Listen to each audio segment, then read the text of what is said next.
ಇವತ್ತಿನ ಬಜೆಟನ್ನು ವಿರೋಧಿಸಿ ಇವತ್ತು ಬಿಜೆಪಿ ನಾಯಕರು ಹಾಗೆ ಜೆಡಿಎಸ್ ನಾಯಕರು ಇವತ್ತು ಪ್ರತಿಭಟನೆಯನ್ನು ಮಾಡಿದ್ದಾರೆ. ಜಸ್ಟ್ 5 ನಿಮಿಷಕ್ಕೆ ವಾಕೌಟನ್ನು ಮಾಡಿದ್ದಾರೆ. ಈ ಸಂಬಂಧಪಟ್ಟಂತೆ ಮಾತಾಡೋದಕ್ಕೆ ನಮ್ಮ ಜೊತೆ ವಿರೋಧ ಪಕ್ಷದ ಉಪನಾಯಕರಾದಂಥ ಅರವಿಂದ್ ಬೆಲ್ಲದವರಿದ್ದಾರೆ. ಸರ್ ನಮಸ್ತೆ. ಇವತ್ತಿನ ಪ್ರತಿಭಟನೆಯ ಉದ್ದೇಶ ಏನಿತ್ತು ಸರ್?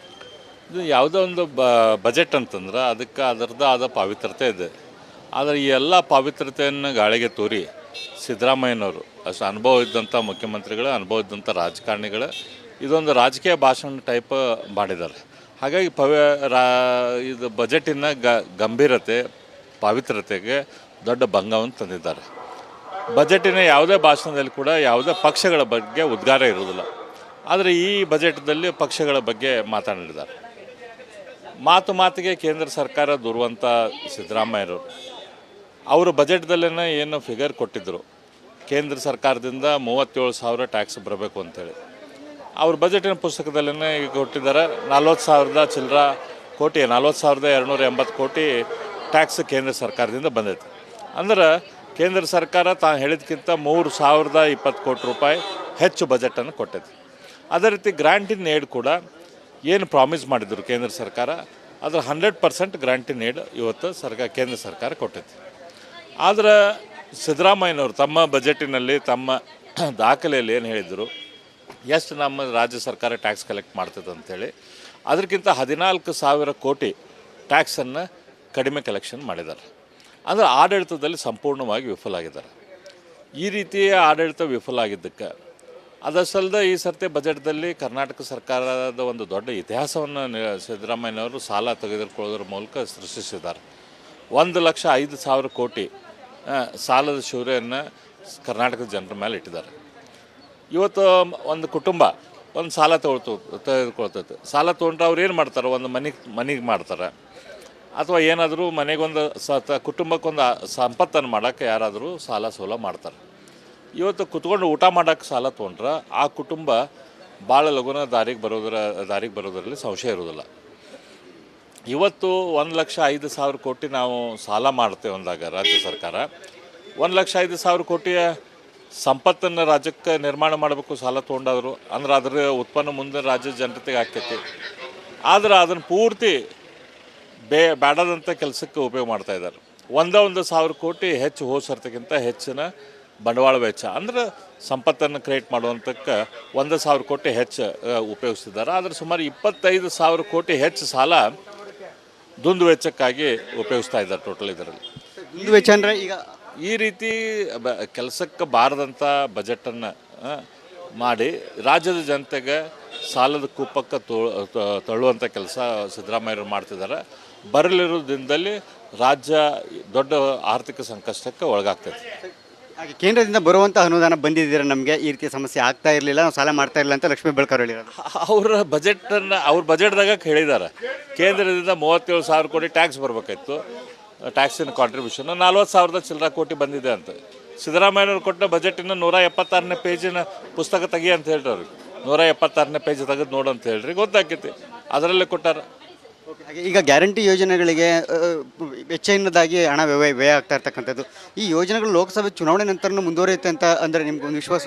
ನನಗೇನು ಅನಿಸೋದಿಲ್ಲ. ಅವ್ರ ಶಾಸಕರಿಗೆ ಆಲ್ರೆಡಿ ಹೇಳಕ್ಕೆ ಶುರು ಮಾಡಿದ್ದಾರೆ, ಚುನಾವಣೆ ನಂತರ ಅವ್ರೇನು ಗ್ಯಾರಂಟಿ ಯೋಜನೆ ಮುಂದುವರಿಸ್ತಾರಂತ ಅನಿಸೋದಿಲ್ಲ. Thank you so much sir. ಇದಿಷ್ಟು ಕೂಡ ವಿರೋಧ ಪಕ್ಷದ ಉಪನಾಯಕರಂತಹ ಅರವಿಂದ ಬೆಲ್ಲದವರ ಮಾತು. ಮೊದಲನೇದಾಗಿ ಲಕ್ಷ್ಮೀ ಬೆಳಕರ್ ಹೇಳಿಕೆ ಏನಿದೆ, ಆ ಹೇಳಿಕೆಗೆ ತಕ್ಕಂತೆ ತಿರುಗೇಟನ್ನು ಕೊಟ್ಟಿರ್ತಕ್ಕಂಥದ್ದು. ಯಾಕೆಂತಂದರೆ ಈಗಾಗಲೇ ಬಜೆಟ್ನ ಪುಸ್ತಕದಲ್ಲಿ ಏನಿದೆ, ಪುಸ್ತಕವನ್ನು ತಿರುಗಿ ನೋಡಿ ಅವರು ಹೇಳಿರುವಂತಲೇ ಟ್ಯಾಕ್ಸ್ ಏನಿದೆ ಆ ಅಂಶಗಳನ್ನು ನಾವು ಇಲ್ಲಿ ಉಲ್ಲೇಖವನ್ನು ಮಾಡಿರ್ತಕ್ಕಂಥದ್ದು ಅಂತ ಹೇಳಿ. ಕ್ಯಾಮ್ರಾ ಪರ್ಸನ್ ದೀಪಕ್ ಜೊತೆ ಸುರೇಶ್, ರಿಪಬ್ಲಿಕ್ ಕನ್ನಡ, ಬೆಂಗಳೂರು. ಇವತ್ತಿನ ಬಜೆಟನ್ನು ವಿರೋಧಿಸಿ ಇವತ್ತು ಬಿಜೆಪಿ ನಾಯಕರು ಹಾಗೆ ಜೆಡಿಎಸ್ ನಾಯಕರು ಇವತ್ತು ಪ್ರತಿಭಟನೆಯನ್ನು ಮಾಡಿದ್ದಾರೆ. ಜಸ್ಟ್ 5 ನಿಮಿಷಕ್ಕೆ ವಾಕೌಟನ್ನು ಮಾಡಿದ್ದಾರೆ.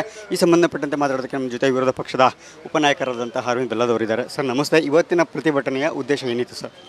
ಇದು ಯಾವುದೋ ಒಂದು ಬಜೆಟ್ ಅಂತಂದ್ರೆ ಅದಕ್ಕೆ ಅದರದ್ದು ಆದ ಪಾವಿತ್ರತೆ ಇದೆ. ಆದರೆ ಈ ಎಲ್ಲ ಪಾವಿತ್ರತೆಯನ್ನು ಗಾಳಿಗೆ ತೋರಿ ಸಿದ್ದರಾಮಯ್ಯನವರು ಅಷ್ಟು ಅನುಭವ ಇದ್ದಂಥ ಮುಖ್ಯಮಂತ್ರಿಗಳು, ಅನುಭವ ಇದ್ದಂಥ ರಾಜಕಾರಣಿಗಳು ಇದೊಂದು ರಾಜಕೀಯ ಭಾಷಣ ಟೈಪ್ ಮಾಡಿದ್ದಾರೆ. ಹಾಗಾಗಿ ಇದು ಬಜೆಟಿನ ಗಂಭೀರತೆ ಪಾವಿತ್ರತೆಗೆ ದೊಡ್ಡ ಭಂಗವನ್ನು ತಂದಿದ್ದಾರೆ. ಬಜೆಟಿನ ಯಾವುದೇ ಭಾಷಣದಲ್ಲಿ ಕೂಡ ಯಾವುದೇ ಪಕ್ಷಗಳ ಬಗ್ಗೆ ಉದ್ಗಾರ ಇರುವುದಿಲ್ಲ. ಆದರೆ ಈ ಬಜೆಟ್ದಲ್ಲಿ ಪಕ್ಷಗಳ ಬಗ್ಗೆ ಮಾತನಾಡಿದ್ದಾರೆ. ಮಾತಿಗೆ ಕೇಂದ್ರ ಸರ್ಕಾರ ದೂರುವಂಥ ಸಿದ್ದರಾಮಯ್ಯರು ಅವರು ಬಜೆಟ್ದಲ್ಲೇ ಏನು ಫಿಗರ್ ಕೊಟ್ಟಿದ್ದರು, ಕೇಂದ್ರ ಸರ್ಕಾರದಿಂದ 37,000 ಟ್ಯಾಕ್ಸ್ ಬರಬೇಕು ಅಂತೇಳಿ ಅವ್ರ ಬಜೆಟಿನ ಪುಸ್ತಕದಲ್ಲೇ ಈಗ ಕೊಟ್ಟಿದ್ದಾರೆ. 40,000 ಚಿಲ್ಲರ ಕೋಟಿ, 40,280 ಕೋಟಿ ಟ್ಯಾಕ್ಸ್ ಕೇಂದ್ರ ಸರ್ಕಾರದಿಂದ ಬಂದೈತೆ. ಅಂದ್ರೆ ಕೇಂದ್ರ ಸರ್ಕಾರ ತಾನು ಹೇಳಿದ್ಕಿಂತ 3,020 ಕೋಟಿ ರೂಪಾಯಿ ಹೆಚ್ಚು ಬಜೆಟನ್ನು ಕೊಟ್ಟೈತೆ. ಅದೇ ರೀತಿ ಗ್ರ್ಯಾಂಟ್ ಇನ್ ಏಡ್ ಕೂಡ ಏನು ಪ್ರಾಮಿಸ್ ಮಾಡಿದ್ರು ಕೇಂದ್ರ ಸರ್ಕಾರ, ಅದರ 100% ಗ್ರ್ಯಾಂಟ್ ಇನ್ ಏಡ್ ಇವತ್ತು ಕೇಂದ್ರ ಸರ್ಕಾರ ಕೊಟ್ಟೈತಿ.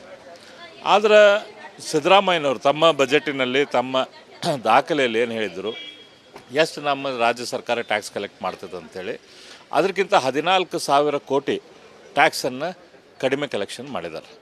ಅಂದರೆ ಆಡಳಿತದಲ್ಲಿ ಸಂಪೂರ್ಣವಾಗಿ ವಿಫಲಾಗಿದ್ದಾರೆ. ಈ ರೀತಿಯ ಆಡಳಿತ ವಿಫಲ ಆಗಿದ್ದಕ್ಕೆ ಅದಷ್ಟಲ್ಲದೆ ಈ ಸರ್ತಿ ಬಜೆಟ್ದಲ್ಲಿ ಕರ್ನಾಟಕ ಸರ್ಕಾರದ ಒಂದು ದೊಡ್ಡ ಇತಿಹಾಸವನ್ನು ಸಿದ್ದರಾಮಯ್ಯನವರು ಸಾಲ ತೆಗೆದುಕೊಳ್ಳೋದ್ರ ಮೂಲಕ ಸೃಷ್ಟಿಸಿದ್ದಾರೆ. 1,05,000 ಕೋಟಿ ಸಾಲದ ಶೂರೆಯನ್ನು ಕರ್ನಾಟಕದ ಜನರ ಮೇಲೆ ಇಟ್ಟಿದ್ದಾರೆ.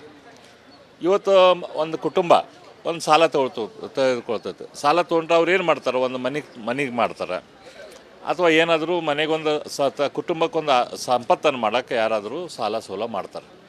ಇವತ್ತು ಕುತ್ಕೊಂಡು ಊಟ ಮಾಡೋಕ್ಕೆ ಸಾಲ ತೊಗೊಂಡ್ರೆ ಆ ಕುಟುಂಬ ಭಾಳ ಲಘುನ ದಾರಿಗೆ ಬರೋದರಲ್ಲಿ ಸಂಶಯ ಇರೋದಿಲ್ಲ. ಇವತ್ತು 1,05,000 ಕೋಟಿ ನಾವು ಸಾಲ ಮಾಡ್ತೇವೆ ಅಂದಾಗ ರಾಜ್ಯ ಸರ್ಕಾರ 1,05,000 ಕೋಟಿಯ ಸಂಪತ್ತನ್ನು ರಾಜ್ಯಕ್ಕೆ ನಿರ್ಮಾಣ ಮಾಡಬೇಕು ಸಾಲ ತೊಗೊಂಡಾದ್ರು ಅಂದ್ರೆ ಅದರ ಉತ್ಪನ್ನ ಮುಂದೆ ರಾಜ್ಯದ ಜನತೆಗೆ ಆಕೈತಿ. ಆದರೆ ಅದನ್ನು ಪೂರ್ತಿ ಬೇಡದಂಥ ಕೆಲಸಕ್ಕೆ ಉಪಯೋಗ ಮಾಡ್ತಾಯಿದ್ದಾರೆ. 1,000 ಕೋಟಿ ಹೆಚ್ಚು ಹೋಸರ್ತಿಗಿಂತ ಹೆಚ್ಚಿನ ಬಂಡವಾಳ ವೆಚ್ಚ ಅಂದ್ರೆ ಸಂಪತ್ತನ್ನು ಕ್ರಿಯೇಟ್ ಮಾಡುವಂಥಕ್ಕೆ 1,000 ಕೋಟಿ ಹೆಚ್ಚು ಉಪಯೋಗಿಸ್ತಿದ್ದಾರೆ. ಆದರೆ ಸುಮಾರು 25,000 ಕೋಟಿ ಹೆಚ್ಚು ಸಾಲ ದುಂದು ವೆಚ್ಚಕ್ಕಾಗಿ ಉಪಯೋಗಿಸ್ತಾ ಇದ್ದಾರೆ ಟೋಟಲ್. ಇದರಲ್ಲಿ ದುಂದು ವೆಚ್ಚ ಅಂದರೆ ಈಗ ಈ ರೀತಿ ಕೆಲಸಕ್ಕೆ ಬಾರದಂಥ ಬಜೆಟನ್ನು ಮಾಡಿ ರಾಜ್ಯದ ಜನತೆಗೆ ಸಾಲದ ಕೂಪಕ್ಕೆ ತಳ್ಳುವಂಥ ಕೆಲಸ ಸಿದ್ದರಾಮಯ್ಯರು ಮಾಡ್ತಿದ್ದಾರೆ. ಬರಲಿರೋ ದಿನದಲ್ಲಿ ರಾಜ್ಯ ದೊಡ್ಡ ಆರ್ಥಿಕ ಸಂಕಷ್ಟಕ್ಕೆ ಒಳಗಾಗ್ತದೆ. ಹಾಗೆ ಕೇಂದ್ರದಿಂದ ಬರುವಂಥ ಅನುದಾನ ಬಂದಿದ್ದೀರಾ, ನಮಗೆ ಈ ರೀತಿಯ ಸಮಸ್ಯೆ ಆಗ್ತಾ ಇರಲಿಲ್ಲ, ನಾವು ಸಾಲ ಮಾಡ್ತಾ ಇರಲಿಲ್ಲ ಅಂತ ಲಕ್ಷ್ಮೀ ಹೆಬ್ಬಾಳ್ಕರ್ ಹೇಳಿರೋದು. ಅವ್ರ ಬಜೆಟ್ದಾಗ ಹೇಳಿದ್ದಾರೆ ಕೇಂದ್ರದಿಂದ 37,000 ಕೋಟಿ ಟ್ಯಾಕ್ಸ್ ಬರಬೇಕಾಯ್ತು, ಟ್ಯಾಕ್ಸಿನ ಕಾಂಟ್ರಿಬ್ಯೂಷನ್ 40,000 ಚಿಲ್ಲರ ಕೋಟಿ ಬಂದಿದೆ ಅಂತ. ಸಿದ್ದರಾಮಯ್ಯನವ್ರು ಕೊಟ್ಟ ಬಜೆಟಿನ 176ನೇ ಪೇಜಿನ ಪುಸ್ತಕ ತೆಗಿ ಅಂತ ಹೇಳ್ರಿ ಅವ್ರಿಗೆ. 176ನೇ ಪೇಜ್ ತೆಗೆದು ನೋಡು ಅಂತ ಹೇಳ್ರಿ, ಗೊತ್ತಾಕೈತಿ, ಅದರಲ್ಲೇ ಕೊಟ್ಟಾರ. ಈಗ ಗ್ಯಾರಂಟಿ ಯೋಜನೆಗಳಿಗೆ ಹೆಚ್ಚಿನದಾಗಿ ಹಣ ವ್ಯಯ ಆಗ್ತಾ ಇರ್ತಕ್ಕಂಥದ್ದು, ಈ ಯೋಜನೆಗಳು ಲೋಕಸಭೆ ಚುನಾವಣೆ ನಂತರ ಮುಂದುವರಿಯುತ್ತೆ ಅಂತ ಅಂದರೆ ನಿಮ್ಗೊಂದು ವಿಶ್ವಾಸ? ನನಗೇನು ಅನಿಸೋದಿಲ್ಲ. ಅವ್ರ ಶಾಸಕರಿಗೆ ಆಲ್ರೆಡಿ ಹೇಳಕ್ಕೆ ಶುರು ಮಾಡಿದ್ದಾರೆ, ಚುನಾವಣೆ ನಂತರ ಅವ್ರೇನು ಗ್ಯಾರಂಟಿ ಯೋಜನೆ ಮುಂದುವರಿಸ್ತಾರಂತ ಅನಿಸೋದಿಲ್ಲ.